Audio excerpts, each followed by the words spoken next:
Y escuchando lo poco que he escuchado, esto que ha dicho, ¿no? Que le sirve para darse cuenta de que tiene que poner filtros en cuanto a la llegada de las personas a él.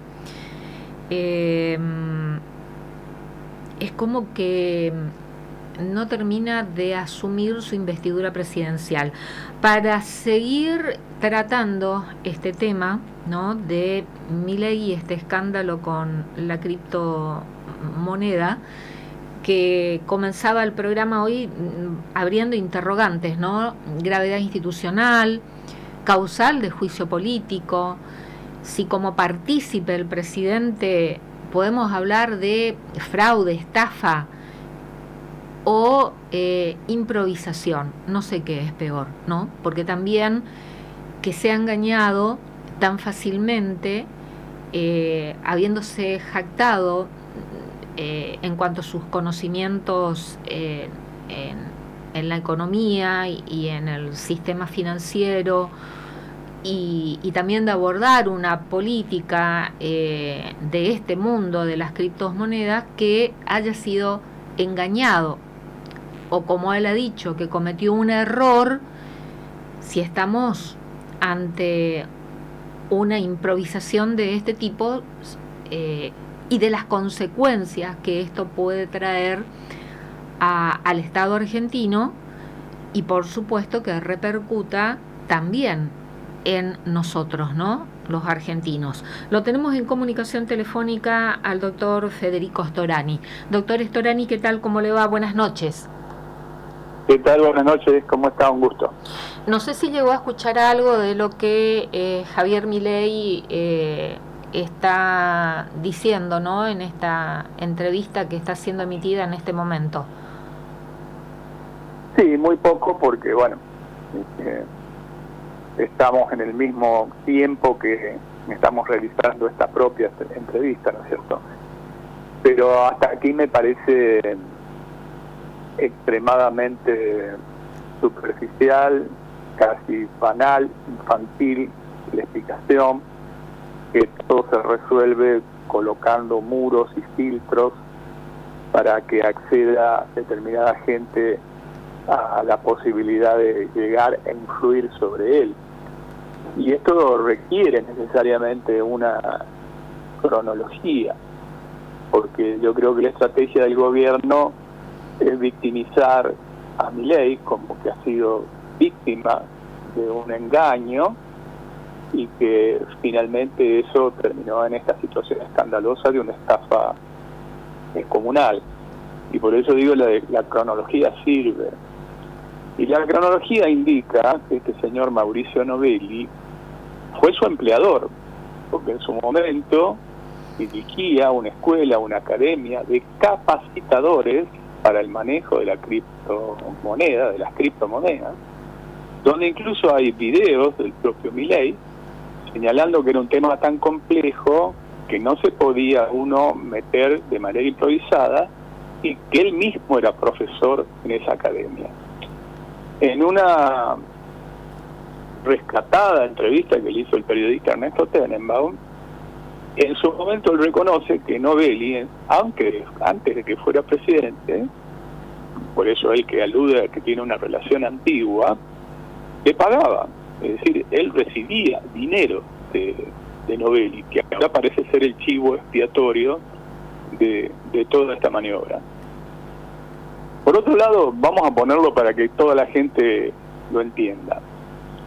Si yo creo una criptomoneda, seguramente no va a invertir nadie. Pero si la pone Milei, precedido de todos estos antecedentes, con el autobombo que él se dice, de que es un candidato a Premio Nobel de Economía, especialista en criptomonedas, profesor de capacitación en criptomonedas, es una forma de inducir a que se produzca una inversión. Por otro lado, lo hacía supuestamente con un objetivo noble, que era para desarrollar y fondear, ese es el término textual que utiliza, recursos para desarrollar la pequeña y mediana empresa en nuestro país. y a mayor abundamiento, como decimos los abogados, al pie, dando lo que podría ser el equivalente a un CBU, es decir, a dónde había que hacer la compra de esta criptomoneda. Y luego aparece muchas horas después diciendo que no se había interiorizado o no estaba suficientemente interiorizado. Pero en Intim, que fueron 5 horas, no 10 minutos después, se produjo una estafa monumental. Arrancó esta criptomoneda Libra cotizando a 0,13 centavos de dólares y culminó a tocar los $5, es decir, un crecimiento exponencial. Pero ¿cuál es una de las cosas que más llaman la atención?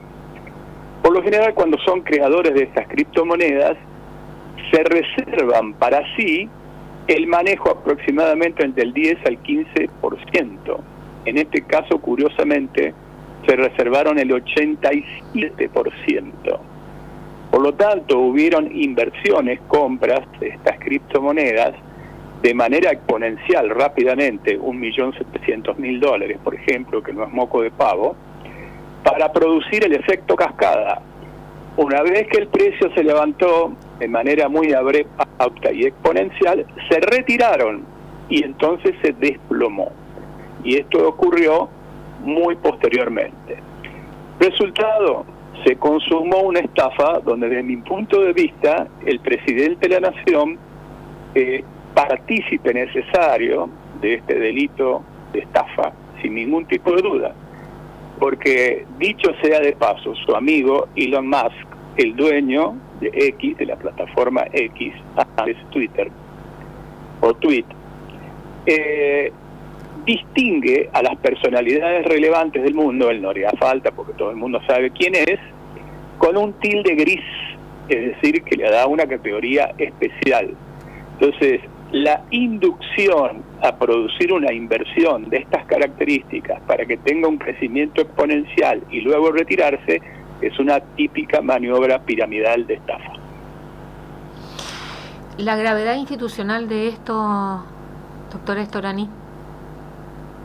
La gravedad institucional está a la luz, ¿no? Porque, a ver, en el mejor de los casos, Milei no es un experto, sino que es un inepto. Eso es en el mejor de los casos. Él, que hace pocos días tildaba nada menos que a Cavallo de impresentable, economista Cavallo, a quien antes destacaba como el mejor economista de la historia, luego es impresentable como todos los demás, y que él era el único que las sabe todas. Bueno, ahora parece ser víctima de un engaño, lo que no es demasiado creíble. Pero si así lo fuera, estamos ante una persona que es inepto y por lo tanto habría que preguntarse sobre aquello que marca también nuestra Constitución y nuestra ley, sobre la idoneidad para el manejo de las cuestiones públicas, en particular como primer magistrado.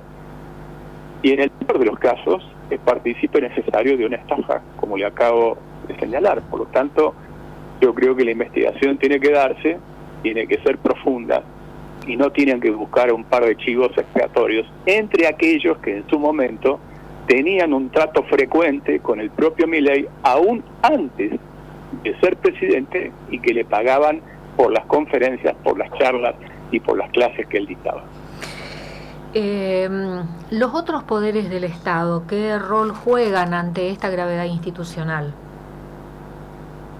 Bueno, como usted sabe, ya hay decenas de denuncias presentadas ante la justicia. Algunas han recaído en el juzgado de María Servini de Cubría, jueza federal, y otras van más allá y lo plantean en el plano político, en la posibilidad de que exista la viabilidad a llevarlo a un juicio político, por esto que hablábamos antes, ¿no es cierto? Un manejo con absoluta falta de idoneidad en perjuicio y promoviendo algo que desde el vamos ya es una contradicción total con la ética pública. No se puede promover desde el Estado un negocio privado, porque una cosa es cuando ya está en marcha, pero esto fue creado 3 minutos antes de que se pusiera el tuit de Milei instando para promover el desarrollo de pequeñas y medianas empresas en la Argentina en la red que dirige, que es dueño Elon Musk. ¿Para usted es causal de juicio político? Yo creo que vale la pena por lo menos analizarlo. Sinceramente creo que sí. Por esto que digo de la idoneidad, porque pone en peligro y porque además hay varias cuestiones que se les pueden imputar. No solamente está la estafa, sino está esta incompatibilidad, esta falla flagrante con la ética pública, más cuando se trata de un primer mandatario. Incompatibilidad en la defensa de intereses. Acaba de reconocer él mismo, por lo que estoy leyendo en los zócalos, ¿no? Y también el propio ministro de Economía, Luis Toto Caputo, en otro canal, también en otra entrevista, en donde expresó que no afectó fondos públicos y que es un tema privado. Esto con más razón lo que usted está diciendo, ¿no? Que afecta a la ética pública porque no debe estar participando ni promocionando temas, digamos, que involucren una actividad privada de este tenor. Pero claramente, por eso es que hice la salvedad al principio, que las personas relevantes, el propio Elon Musk las distingue con un tilde gris. En este caso no haría falta, porque es el primer mandatario, es el presidente de la nación. Pero además de ser amigo de Elon Musk, como todos sabemos, tiene este tilde. Entonces no se trata, para ponerlo para que todo el mundo lo entienda. Si yo hago una promoción de esto, es probable que no pase nada, porque ni yo soy un experto, ni nadie va a seguir, ni tengo una influencia como la que tiene el primer magistrado de nuestro país. Pero si la hace, él produce un efecto exponencial, que fue finalmente lo que ocurrió, y hace que se consume una estafa de dimensiones muy importantes.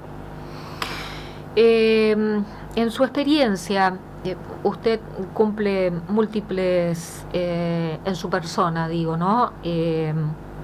Múltiples funciones. La experiencia política, haber sido legislador nacional, además de otras funciones en lo público. Y algo que también siempre destaco de usted, su experiencia en la docencia universitaria y su formación académica. Este antecedente que justamente está dejando el presidente argentino, el análisis desde todos esos aspectos, ¿no? En lo político, en lo institucional, en lo jurídico, y pararse frente a un aula y explicar como docente universitario en una facultad de Derecho esto que estamos viviendo, protagonizado por el primer mandatario, la máxima autoridad del país. ¿Cómo lo explica? No, es inexplicable por todo lo que señalé antes. Por eso es que arranqué señalando que para mí él es partícipe necesario. Esta maniobra, este delito, que es el delito de estafa, no se consuma sin su participación, ni tampoco tiene la gravedad que tuvo sin sus participaciones. Es imposible, es un delito de realización imposible. Hubiese sido, porque hay algunos que incluso le bajan el precio del tema y dicen, no, bueno, hay criptomemes. Este no es un criptomeme. Esto estaba planteado por nada menos que por el presidente de la Nación como fondos para ser justamente fondeados en el país para el desarrollo de pequeñas y medianas empresas en Argentina. Y al pie, con un lugar a donde realizar la inversión para que eso se produjera. Si eso no es una inducción, yo no sé qué es lo que es una inducción. ¿Lo debilita?